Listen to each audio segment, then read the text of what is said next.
Hey y'all, okay, so it is a Tuesday evening and it's Henry's first day back at the office and I have a few hours before my next appointment, and so I thought I would surprise him and make chicken soup. And you know, for me, my love language is acts of service, so I feel like cooking, doing chores, like surprising with things around the house that are helpful is just my way of showing love. And a lot of that is just because I'm busy and I tend to be attracted to people who I think are also busy and passionate about what they do. And so for me, what that means is acts of service and taking time out of like your day for me, or me taking time out of my day to do something that I know like will make you happy or like nourish your body. In the case of chicken soup, is just like a way that I show love. I don't know if he reads it that way. I've never actually like told him this. So, and he's not gonna watch this, so, but that's just me. Anyway, so I got all my ingredients and I'm gonna be making chicken soup. To be honest, I feel like I've always really like hated the idea of cooking and being wifey material. And I think a lot of that is because, you know, obviously we know that the idea of being a wifey or whatever comes from, you know, old social constructs that don't really allow women to expand beyond the horizon of being like domestic, you know, housewives. And I've really hated that for myself because I don't want to be that. That being said, we need to eat, we need to cook for ourselves, and with my love language being acts of service, but also me like even healing from an eating disorder in that way, you know, or disordered eating, cooking for myself is really important. Like I bought chicken, like I bought an actual like packet of meat, which I never did in college, and I was always eating at college dining halls. So for me, like adulting, taking care of myself just feels like healing, if that makes any sense. Anyways, so I am gonna be taking this whole chicken. I got this from Trader Joe's for $8. That's the other thing about cooking at home, beyond, you know, not even thinking about the social construct aspects of it. Cooking at home is affordable. When we go and eat out, it can be like at minimum $50 or, you know, often 100 plus for the two of us, and that's partially, you know, living in Williamsburg where everything's just really expensive, and there's tax, which I'm not used to because I grew up in Portland, Oregon. So when we end up eating at home, we just save a lot of money. Like I think everything that I bought today probably cost about $20, which like isn't bad at all. So that's always a good thing. Anyways, so I take this whole chicken and I put the whole thing into my Instant Pot pot, like the internal pot that goes in. I don't cut it up or anything like that. I just like literally let the whole thing go inside, throw away the wrapper, wash my hands. I never really know what to do with like the inside parts. I usually throw it away, but yeah, I don't really usually know what to do with it. I also feel like I had an aversion to cooking for a long time because I went through phases of dating both men and women who really wanted me to cook for them. Like they expressed being really into that, and I think that because it was like expected or desired of me and it felt rooted in not the most healthy ways, it also made me more averse to it. Also, we got a new knife set, which makes cooking a little bit more fun. So I feel like cooking for me has been like, I'm starting to finally get into it more because it's something that I'm choosing to do on my own terms, and it's an act of love, you know? I might start crying because I am chopping an onion. The other exciting thing about my love language is that I love doing nothing. You know that song by Bruno Major? I don't even know if that's a love language thing. That song by Bruno Major, Nothing, that speaks to me because I feel like that's when I know like, oh, I have feelings for this person, because I don't really want to do anything. I'm not worried about being productive in time. And I just want to sit there and watch TV and binge TV and hang out, go eat. That's it. And I think that this obsession with productivity is obviously something that I really struggled with in the past. I mean, I was in rehab doing addiction treatment alongside people who were addicted to drugs and hard substances, and I was there talking about being addicted to work and this like obsession with productivity. And I think, you know, a lot of that is rooted in, you know, societally, capitalism, and so much more that I'm probably still working through.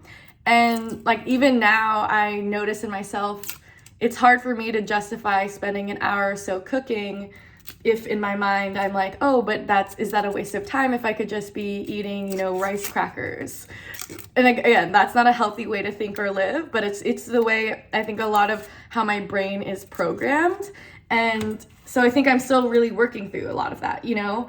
But at the same time, I feel like I get a lot of joy from doing things like cooking for myself or cooking from the people that I love, which makes it a little bit more fun. In case you're interested, I'm now peeling the potatoes, and these are all gonna be chopped up. My mom got me this Instant Pot. I can sense from my mom that she's been wanting to just be a lot more supportive about my life in New York because she's so removed from it. You know, she lives across the country in Oregon. I was just home for the holidays. And I think because, you know, my mom's love language is also, by the way, acts of service. I think it's kind of an Asian thing, to be honest. Like, moms being super into just wanting to cook for you and feed you. And so my mom's been, you know, sending me groceries when I'm sick or when my constipation gets really bad. She sent me an air fryer, and then she sent me an Instant Pot. So I've been having fun cooking as well, which is good. She also restarted my love for snacking on celery because she read that celery was really good for your constipation. I think it's like a big fiber thing or something. I don't know. I'm really bad about knowing nutrition. And so she sent me a bunch of celery, and now I've been restocking my celery like religiously and just snacking on that and hummus and peanut butter, which is so funny. Anyways, I'm cutting up my onions, which is super yummy. I'm not crying yet. Again, using the new knives that Mark and David got me. Mark and David are like our family friends who have really just been a huge part of our lives for years, since pre-puberty. And I mentioned that we needed a knife set because I've been using like the same butter knives and 2 tiny knives to cook everything. And so they got us this knife set, which is just like such a sweet gift. And you know it's maturing and that you have this domestic bone in you. I'm starting to cry on the onions because I was genuinely so excited for this knife set. Like, my sisters and I, we always used to get really into making these extensive Christmas lists. Like, my mom would literally have no money. Like, for so many years for Christmas, we would get like rulers or mechanical pencils without even lead because lead was too expensive. Like, we would get random Dollar Tree gifts for Christmas, and which is maybe why my love language is acts of service. I don't know, because like we didn't have money for that.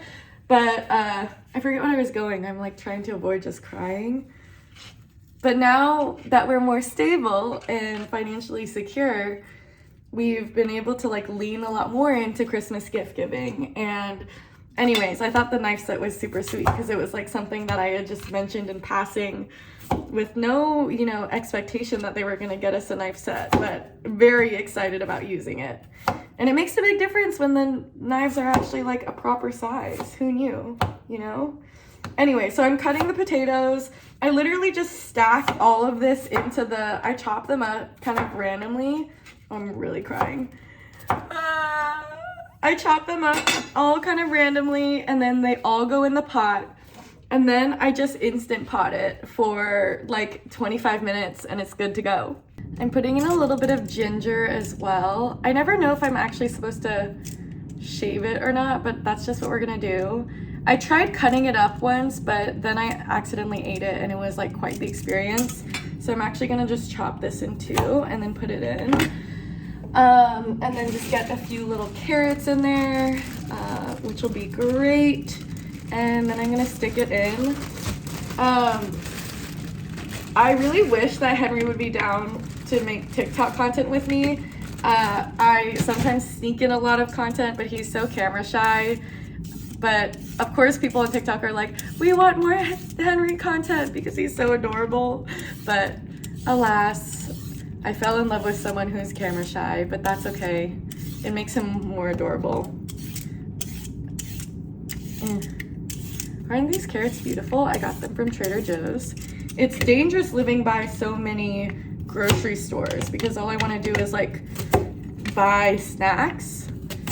I don't like shopping as much as I used to. like for clothes and things, but shopping for food when you're into cooking and you're adulting now just is a lot more fun. So here is my very packed Instant Pot. It's probably way too packed, more packed than it should be. I'm gonna put in some chicken broth. You can also use chicken stock apparently, but since I'm putting in a whole chicken, I'm just gonna use this. And I'm gonna put in the whole thing, and then like I just add some water, and we'll just see how it goes. Honestly, I've only made this like 3 times, but I've been really into experimenting with more soups because it's easy to make. I also have braces, which makes it, you know, having, you know, not soup food, not liquid food, sometimes not fun because then I have to do a lot of flossing, which they don't really tell you before you sign up to get braces. I have them here. Exciting news, I'm gonna get them off next month, I think. But yeah, I just put in the chicken broth. I'm gonna add some water and then it'll be good to go. Final touches, just some salt and pepper. Again, I don't have enough patience to follow recipes, so I just kind of go with it. We do a little arm workout. Another present from my mom from Christmas is she got me a gift certificate to this like salon that does massages. It's not a salon, it's a massage place, and so I'm gonna go there in like 2 hours, which I'm super excited for. I am making quinoa to go with the soup. I think we're out of rice. Anyways, I eyeball it. Again, I don't know what I have in this aversion to recipes, I just do. And my grandma, my paternal grandma, taught me, and my mom taught me that trick where you just put in enough water that kind of goes up to your finger. I never know if it actually works because I put in different amounts of rice each time, so I have no idea if it actually works, but I'm really not picky when it comes to rice, like at all, as long as it's not too hard. But if it's too soft, I eat it. If it's too whatever, I eat it. I'm like the least picky eater anyone has probably ever met, and it's delicious anyways. It tastes like food, so I just enjoy it. It's in the rice cooker. The pressure cooker is on, it's working, it's preheating. Henry comes home in like 20-30 minutes, so it's kind of just on time, and I'm gonna finish up some work, do some emails before I serve. Yay! The Instant Pot is releasing steam. The boyfriend is back, and we're gonna eat some soup. I need to send another picture to my mom. Mom, I made some instant soup. Or not instant soup, Instant Pot soup. Yummy.